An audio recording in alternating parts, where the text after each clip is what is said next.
We can never have this convention without thinking about and paying homage to those who have sacrificed for the liberties that we do have here in this country, in spite of the ones we continue to fight for. So at this time, we're going to get ready to turn it over to Brother Keith Bodden and the Armed Forces and Veterans Affairs. And we welcome you, our upcoming panelists. I hope your mom is doing well. Please give her my regards and the regards of the Armed Forces and Veterans Committee. Thank you I so need to much. make a personal statement with Bob Warrington, Unit 2092.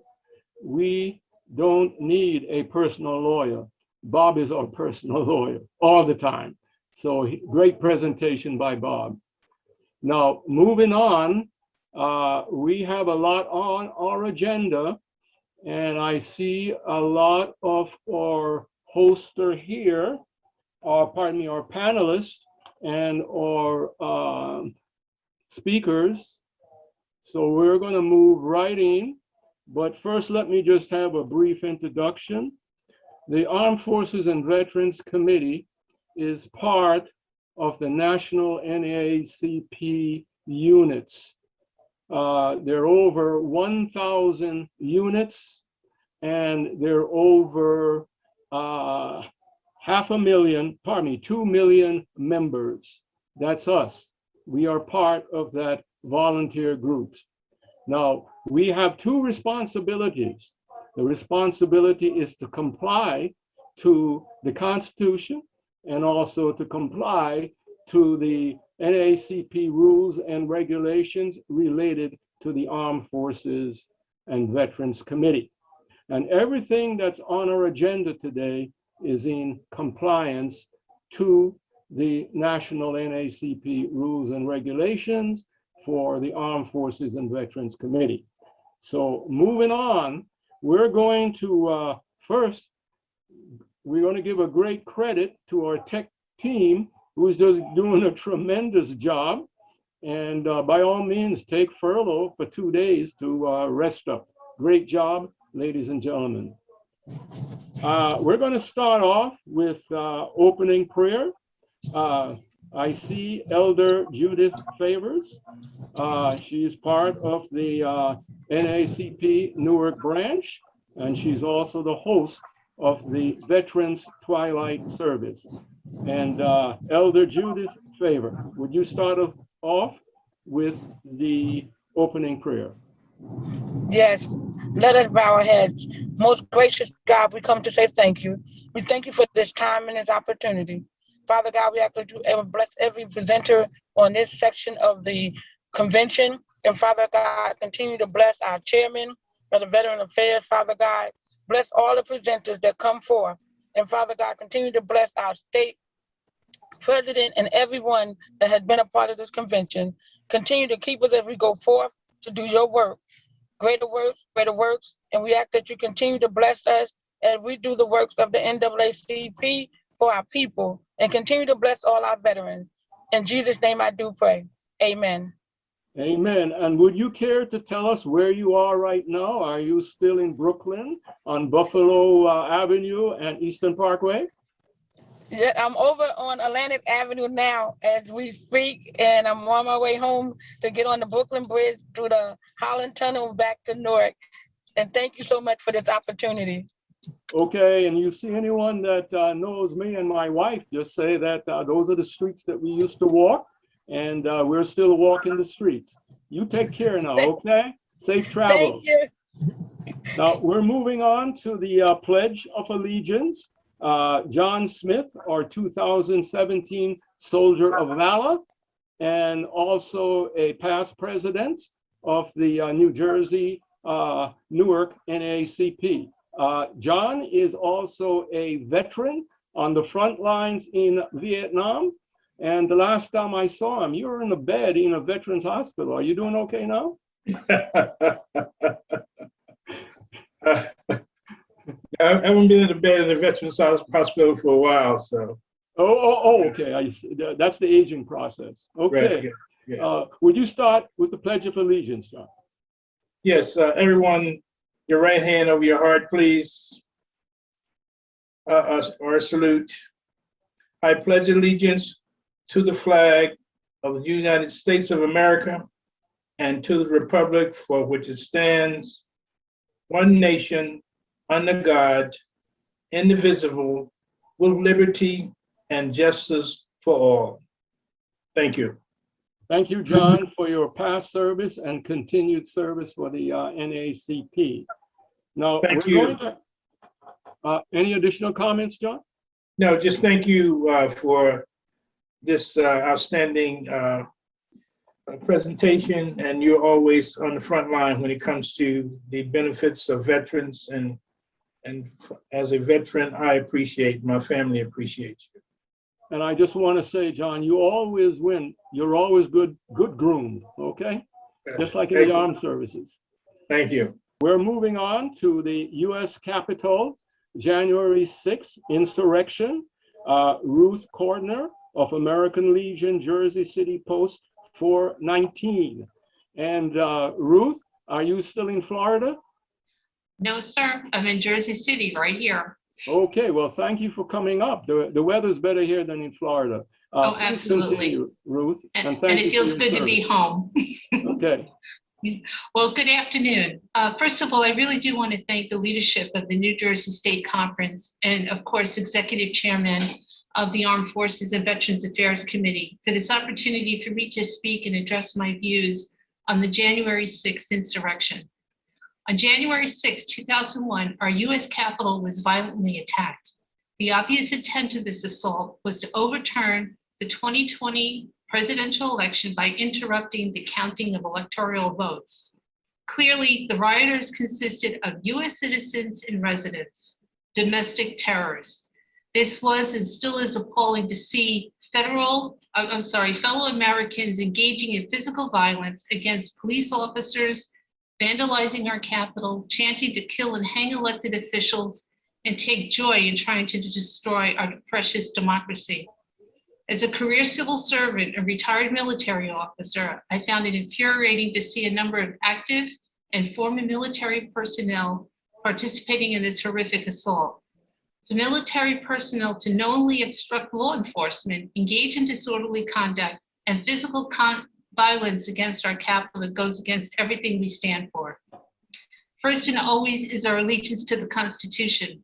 From day one in the military, we swear to support and defend the U.S. Constitution against all enemies, foreign and domestic, and not to obey unlawful orders.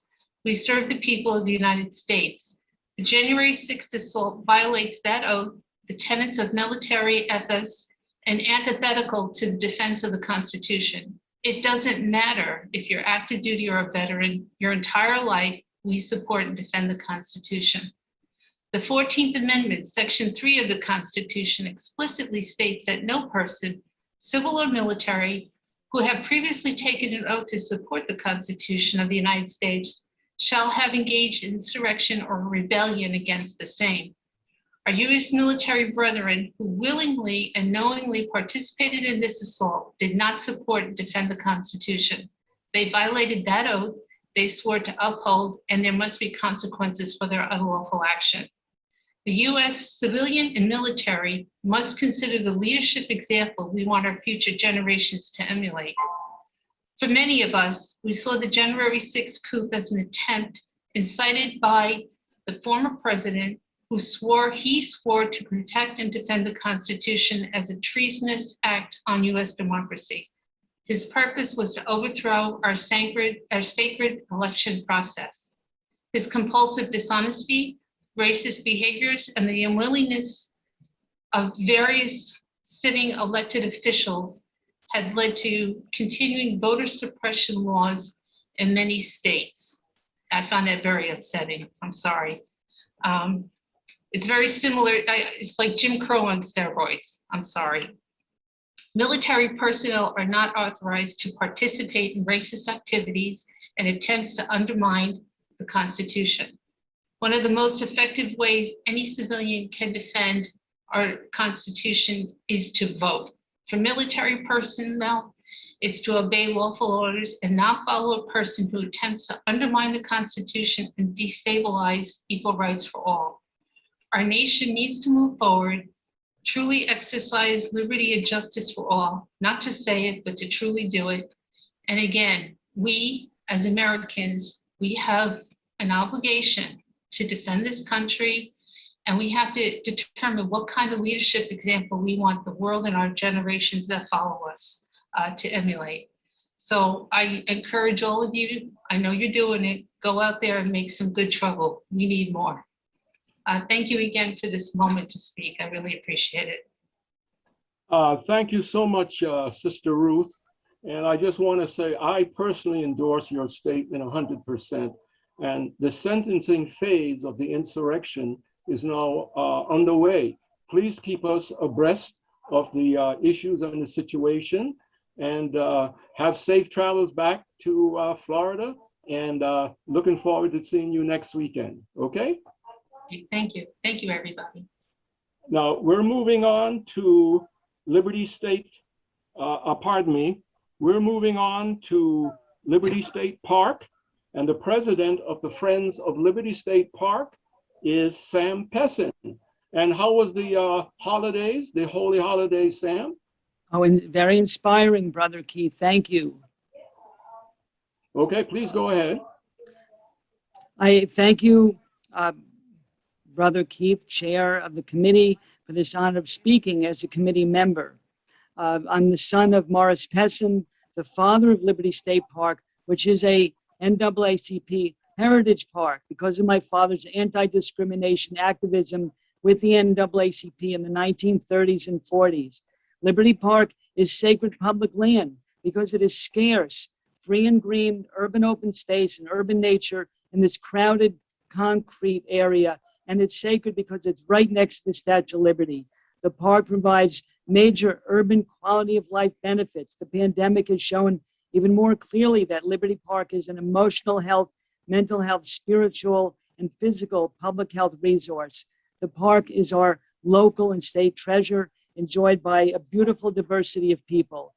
I thank the Executive Board for approving our committee's action item in support of the Liberty State Park Protection Act and the interconnected action item of protecting Liberty Park's Caven Point Natural Area, a migratory bird habitat and nesting area for the initiative of veterans PTSD programs.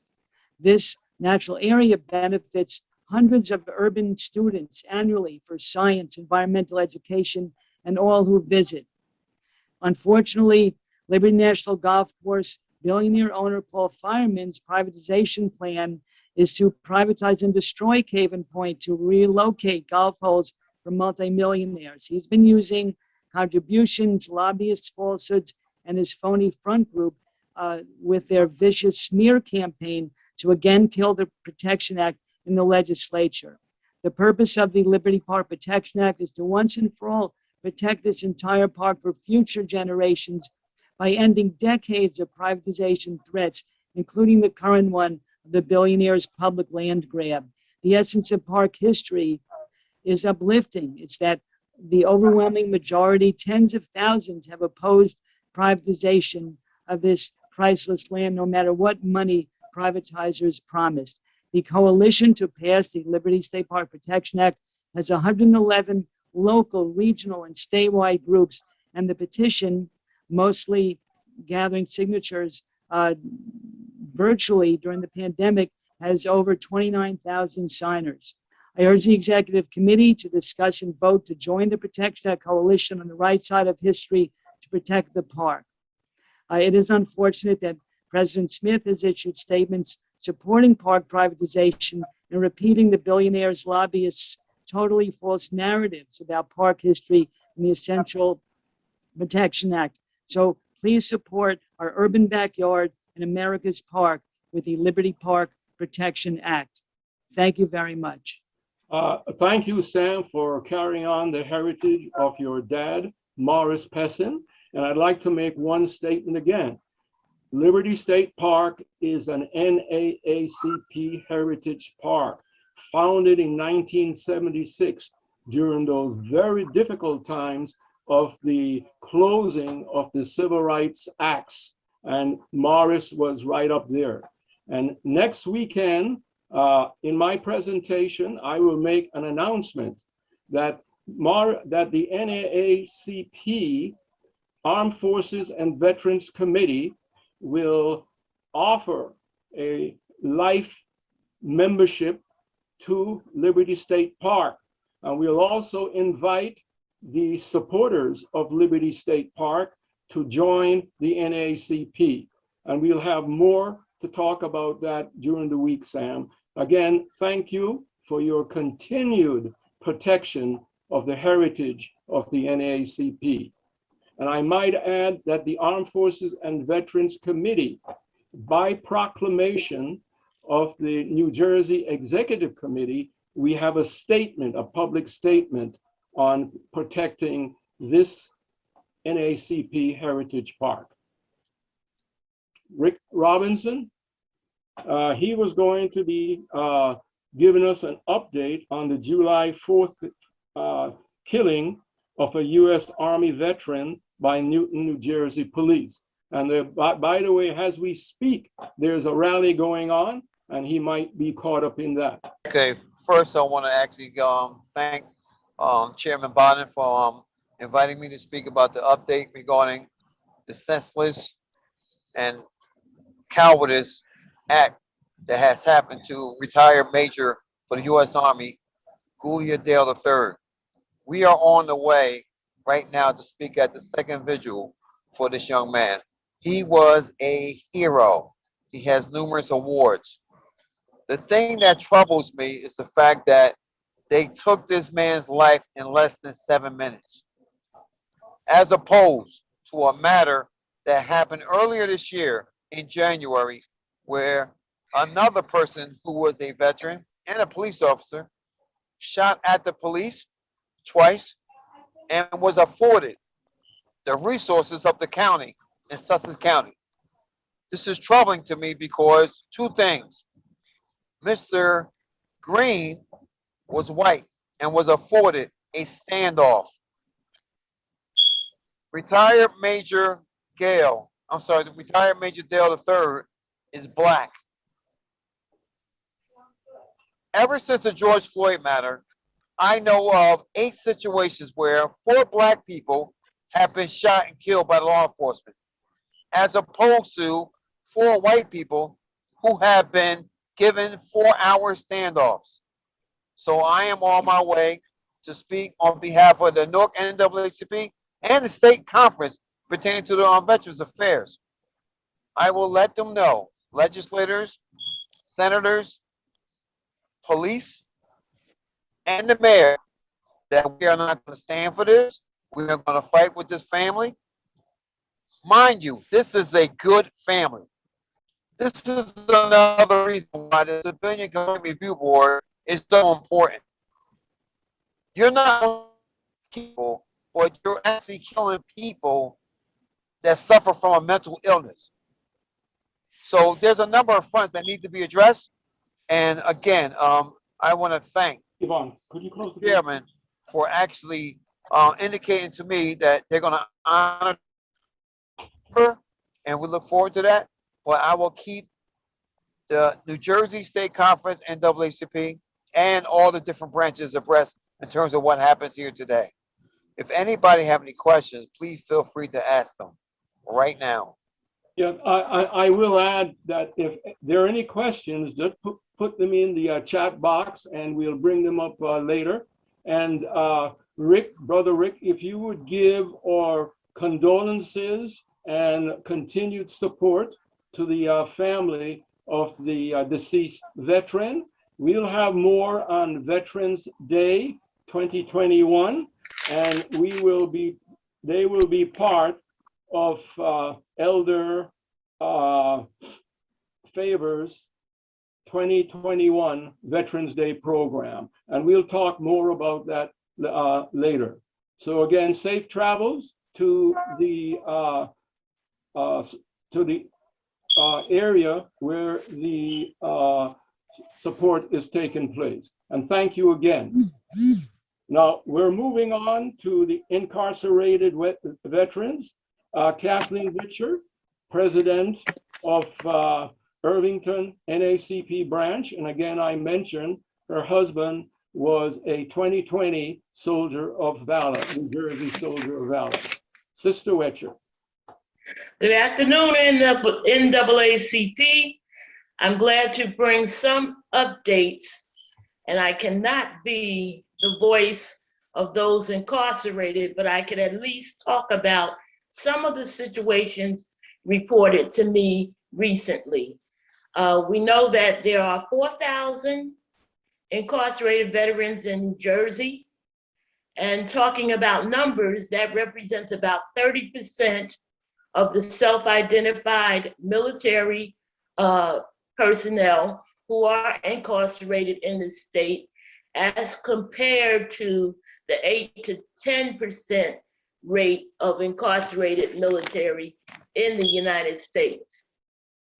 We want to thank Mr. Charles Williams, who has been our prison liaison and worked very well with the community at East Jersey. He's now retired, and after a year, he has not been replaced. So there's a need to have a community person to talk to people who want to do something with East Jersey State Prison. We also indicate that since pandemic has caused many lockdowns and other kinds of results, there are more restrictions on our incarcerated people. In general, the classes have been shut down, the coursework that was available not being given, but more critically, the medical treatment, health treatment, mental health treatment, and other resources have also been shut down or limited to the degree that the prisoners are only able to get about 10% of the services that they had before pandemic.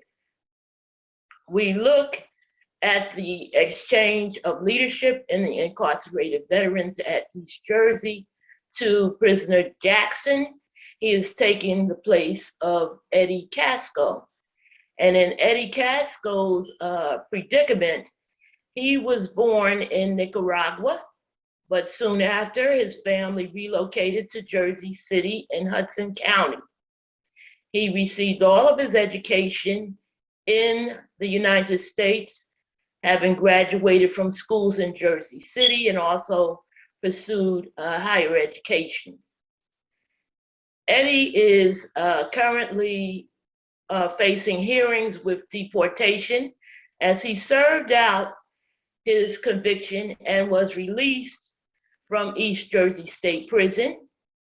But Eddie was then directly remanded to the ICE detention for immigrants in Brooklyn. He has faced hearings this week on his status and whether or not, although he served in the military, he completed much coursework, he did advanced coursework, he is subject to be deported. Eddie I met in 2017 when he took the place of the founder of the Incarcerated Veterans of America, Incorporated, Mr. Charles Sontag.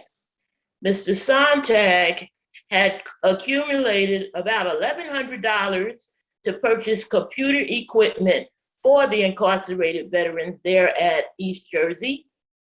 The equipment was delivered, but then returned to Dell Company, who were good enough to return a check, which was stolen or missing somewhere in prison personnel. And when Mr. Sontag complained to many people, including our governor, he got no response, but he did get transferred immediately to Southwoods Prison. Eddie Casco then took over as president, and since 2017, he had been the president of the incarcerated veterans. Eddie had run programs for the veterans on Veterans Day at the prison, and now he is being assisted by Mr. Robert Luby of the Incarcerated Veterans Initiative that is located on Route 138 in Wall Township in New Jersey. Mr. Luby has been in contact with me this week and hopes that our letters to our congressmen and to our senators will be of some value in the case of Eddie Casco, whom we hope will be housed at Veterans Haven, because Mr. Luby has made all arrangements for him to go there. It's a homeless veteran shelter.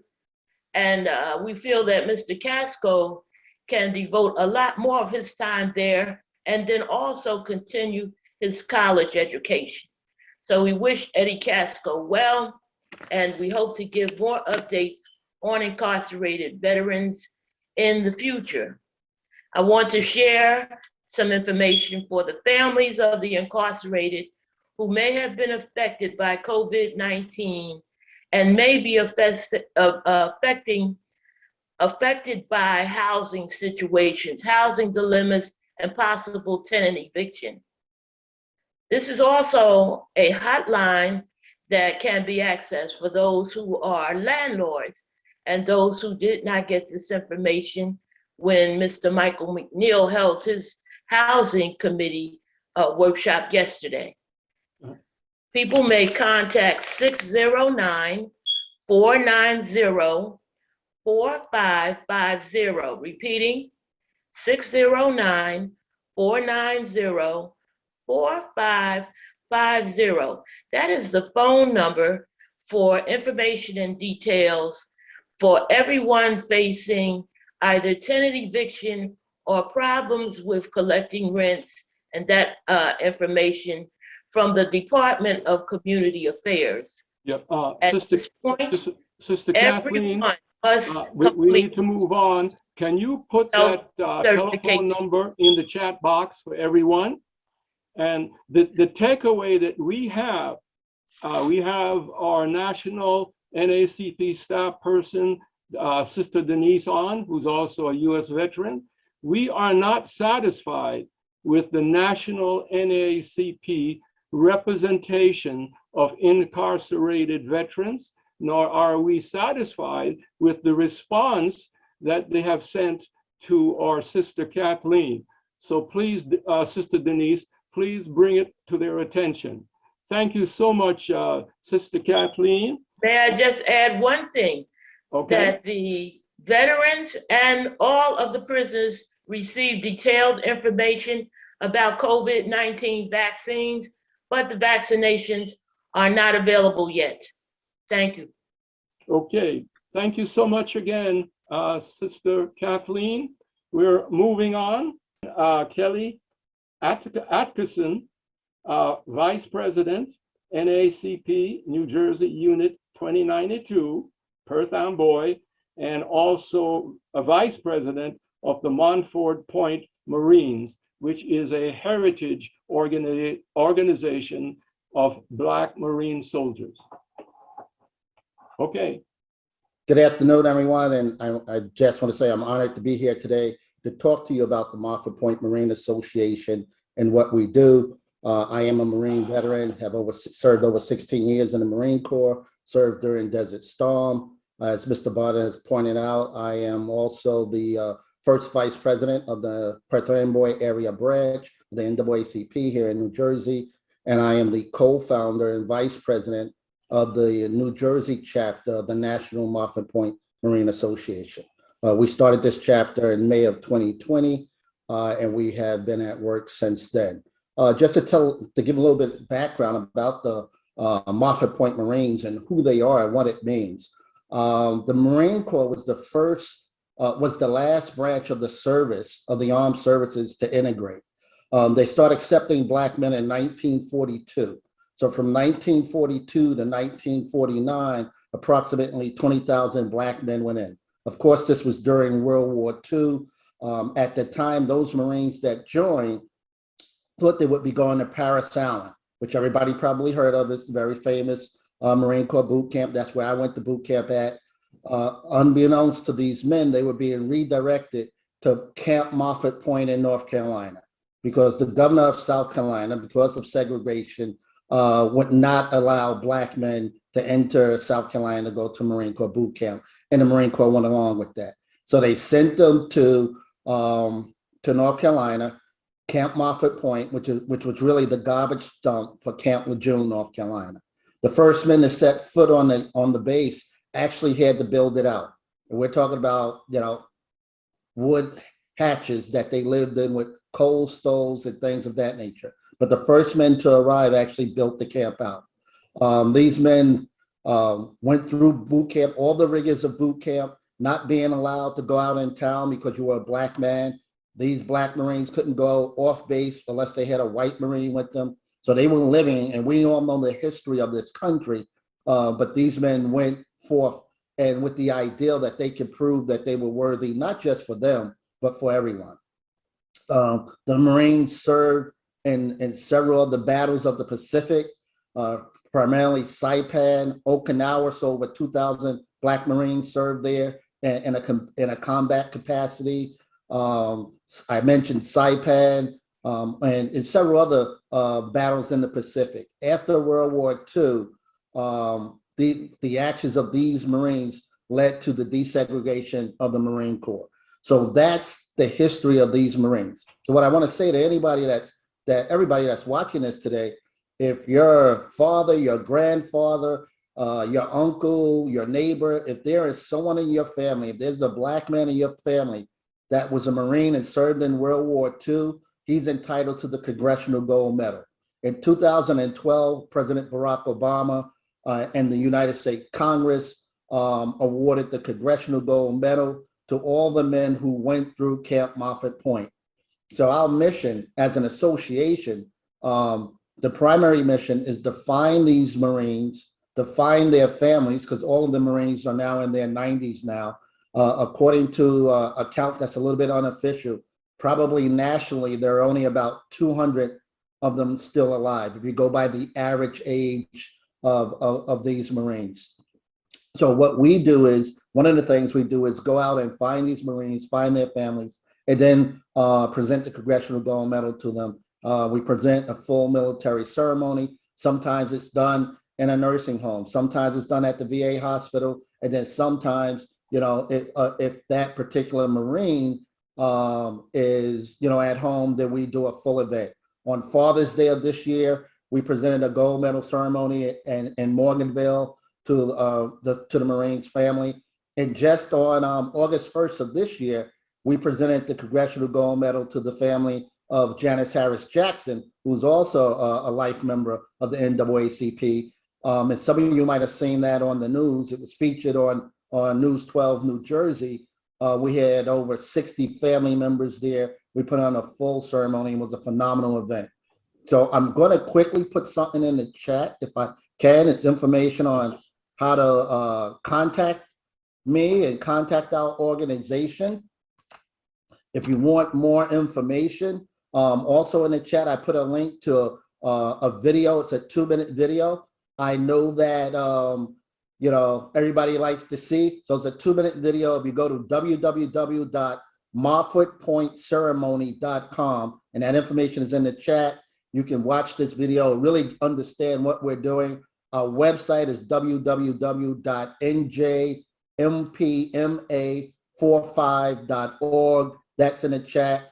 Or you can email us at info@njmpma45.org. And my phone number is also in the chat. But that's what we're doing. We're going across the country, concentrating, especially here in New Jersey, finding these Marines, finding these families, and giving them the proper honor they deserve. And I want everybody to understand, even though that loved one may be gone, that family member may be gone, the legacy lives on. And the family is entitled to this Congressional Gold Medal. And I need everybody here to help me locate those Marines. Excuse me, Brother Biden, I apologize for interrupting, but we have our first Vice President, Bruce Morgan, who says he has to make a message really quickly. My apologies. Oh, okay. Bruce? I'm speaking on behalf of our President Richard Smith, directly addressing Sam Pessim's comments about the Jersey City issue. And I just would like to reiterate that the New Jersey State Conference has spoken to that issue in New Jersey City. about the Heritage Park. We definitely respect it as a Heritage Park, but the particular issue that Mr. Peston is addressing has been addressed by the New Jersey State Conference, and that will be the position we maintain. For details of Mr. Peston, if you would like to have a conversation offline with the president and the state conference, we're willing to do that. But I just want the whole body who's here to understand that the issue Mr. Peston is talking about has been contrary to what was decided by the New Jersey State Conference. And that's it. Thank you so much. Yes, we're moving on. By all means, thank our state president for the comments, but we have a minimum time and our tech team has reminded us we have to stick to our time. But we'll talk more about that later. And Kelly, at the 2021 November Veterans Day program, we'll talk more about the Munford Marine program also. Again, thank you. We're moving on to our guest speakers. And again, we have a minimum time. Our guest speakers from the national office, Denise Abdul Rahman, also a US veteran. And we have an invited guest, Tyrone Leja, US veteran and manager of Sunrun. Now, our sister will give her presentation and she will also introduce Brother Tyrone. Sister, go ahead. Thank you so much. Good afternoon, New Jersey State Conference of the NAACP. I hope you are enjoying and embracing your virtual convention. Such an honor and a privilege to virtually join you. Thank you for your service to the military and your freedom fighting service to the NAACP. Also, thank you to the phenomenal leadership of the New Jersey State Conference President, Richard Smith, to the Armed Services and Veteran Affairs Chair, Keith Bowden, and the ECJ Chair, Marcus Sibley, and all of the members of the New Jersey State Conference. I am the first woman veteran on my mother's side of the family. I served in the US Army and deployed to Dhahran, Saudi Arabia via Operation Desert Storm and SHIELD. I'm the fourth generation who have served in the military. My father and grandfather served, and I am a Silver Life member of the NAACP. We are most certainly in a quest for racial reckoning. It seems so synonymous with Dr. Robert Buehler, the father of environmental justice's book, The Quest for Environmental Justice. We must continue to fight forward. I'd like to take a few minutes to respond to the question put forth by Chair Bowden. What should veterans be looking at as it relates to environment? My response is look at the climate that is changing and infuse equity. It may be that the climate solutions are inevitable, but equitable system change is not. There's the Intergovernmental Panel on Climate Change, and it indicates that we have about 9 years to solve climate change. However, the damage that we have done is already baked in the cake. The climate is changing because of too much CO2 emissions into our atmosphere, which is caused by our transportation systems and polluting industries such as fossil fuel electricity power plants, causing the earth to get hotter and melting the glaciers. There will be more disasters and sea level rise and wildfires and hurricanes and flooding. There will be more military deployments to underdeveloped countries and to vulnerable communities here in the US. Communities that host the hazardous lands and had polluted drinking waters and archaic infrastructures, polluted lakes hosting the air pollution, living in food apartheid conditions, old housing stock and poverty, high energy burden communities, and the communities most vulnerable to COVID and Delta variant. There will be a mass of climate migration, like we are seeing that's happening now with Haitians that have migrated because of the earthquakes to the Texas border. And the migration that took place from Louisiana to Texas after Hurricane Katrina. There will be a litany of homeland security issues that becomes more and more vulnerable, our homeland security system, as more and more troops are deployed around the world and in our nation. The NAACP Environmental and Climate Justice has 3 objectives, which is to reduce harmful emissions, particularly greenhouse gases, to advance clean energy and energy efficiency, and to strengthen our community's resilience and livability. Our chairman and CEO have been on top of solar rooftops, calling for solar equity and partnering with some of our partners like the guest speaker we have with us today, Sunrun. So just real quickly, I really want to underscore the part around advancing clean energy and energy efficiency. African Americans pay $41 billion to the energy sector, only holding 1% of the energy jobs. We represent about 7% in the solar, wind, and energy efficiency job sector. Many veterans are returning home from serving honorably in Afghanistan that may be searching for new job opportunities. And according to the New York Times, 43% of the 1.3 million men and women on active duty in the United States are people of color. The NAACP has the Power Up initiative, which focuses on cultural competency, ramping up minority business enterprise opportunities, offering a fair chance to those returning citizens or formerly incarcerated. We're trying to build a Black to Green pipeline so that we can be centered in the new green economy. Build Back Black. We want to build green infrastructures, tree equity, resilience hubs, and other jobs like disaster-related and resiliency jobs, gardening, food co-ops, and lastly, jobs in electric vehicles and manufacturing and mechanics, et cetera. It's all interconnected. And finally, I just want to give a shout out to the New Jersey State Conference for your involvement in passing the New Jersey Clean Energy Equity Act, an act that aims to help low-income and New Jersey families benefit from solar energy storage and energy efficiency through bill savings and job training and local investment. So I look forward to connecting with the New Jersey State Conference to launch a Veterans Power Up Clean Energy Jobs initiative or convening. And I want to thank you for your stellar sacrifice. And now I'd like to turn it over to the Sunrun representative, Tyrone Ajay. I hope I pronounced your last name right. And thank you for joining us, Tyrone. Thank you very much. Tyrone. Thank you very much, Ms. Rahman and Chairman Barton for the opportunity to speak here on behalf of Sunrun. Before I get into that, though, I wanted to kind of touch on what Ms. Rahman mentioned about our penetration as a community, as a demographic, into the renewable energy field. Over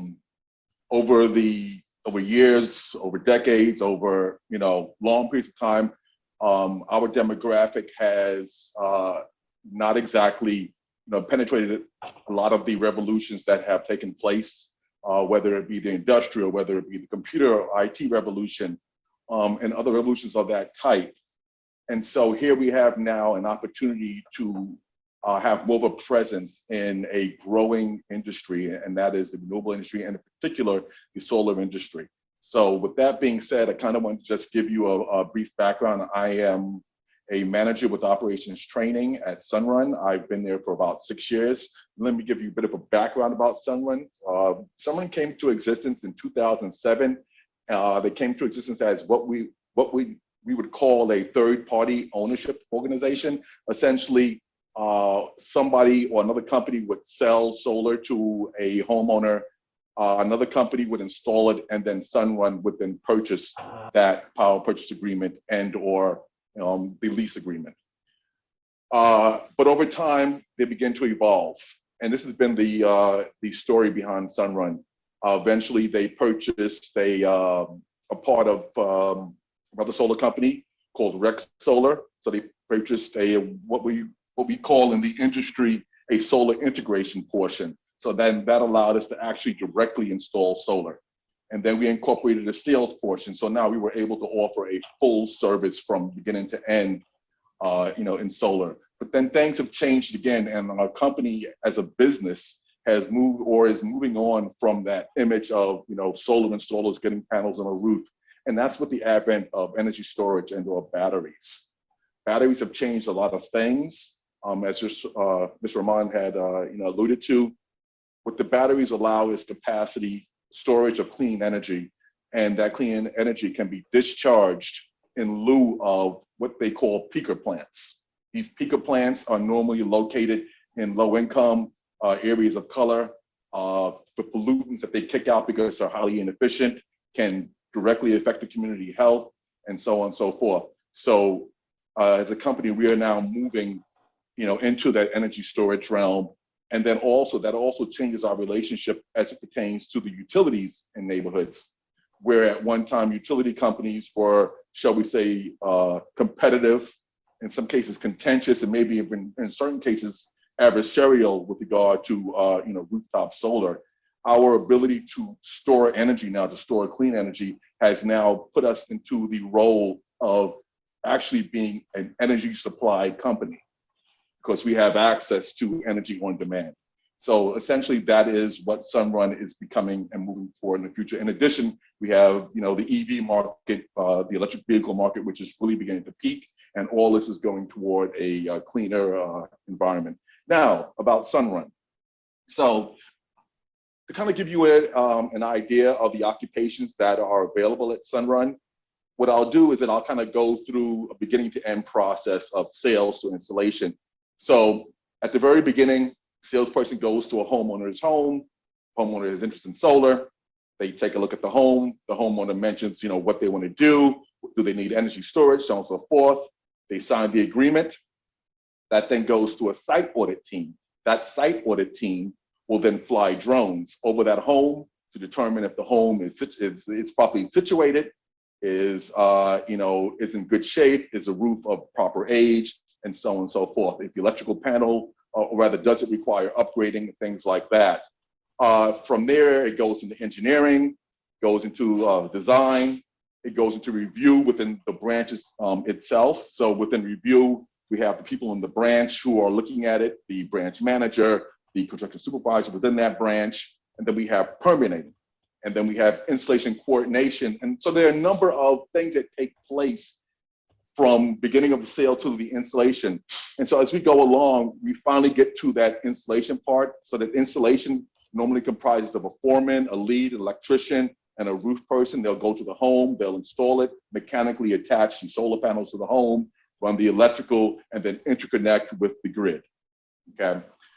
Now, that's a lot that's going on. So then we have another organization within Sunrun that actually supports all of that, and that's called operations, and I'm part of operations. So within operations, we have teams like safety, and which of course allows us to keep our installation crews safe and in compliance with OSHA safety and standards. We have the quality team to make sure that each job that's installed is going to last. It's done with best practices in mind. We have field applications, those individuals who test our products, who create these standard operating procedures, which, basically how do we install these products. And then of course, to do all of this, we have my organization, which is operations training. And so we essentially train the installation teams, the office staff to do their job, whether it be a new process, a new procedure, or a new product. And then of course there's monitoring, and this is all, post-sale, post-installation, and then it's customer service. So all of these steps that I mentioned have personnel, and these are all occupations which are available in Sunrun. Very quickly, the Soldier of Valor is going to be announced in November, and it must come from the unit president. We will have that. And also a quick shout out to our brothers and sisters, my sister Meech and Justin from the last century, the bicentennial of Pennsylvania Military College, Widener University. Judge Meech, good seeing you. Justin, good seeing you. And we will be talking more about that at our homecoming event. And keep in mind, they are recent graduates. I graduated in 1960 with my with my commission in the U.S. Army, nuclear weapons, and also my degree in chemistry. So this college, founded by a South Jersey individual whose name was, excuse me, I'm getting into the aging process here. Whose name? Mr. John Bullock. Mr. John Bullock from South Jersey, also a Quaker. So we'll be talking more about that, and we appreciate everyone here today. And please excuse if it was short, but we had some additional items to cover. I want to thank our panelists, our guest speaker, blessings to all, and to the tech team, thank you so much. And for Bruce, for introducing that additional information. We will follow up on it. Denise, I will be talking to you about the veterans.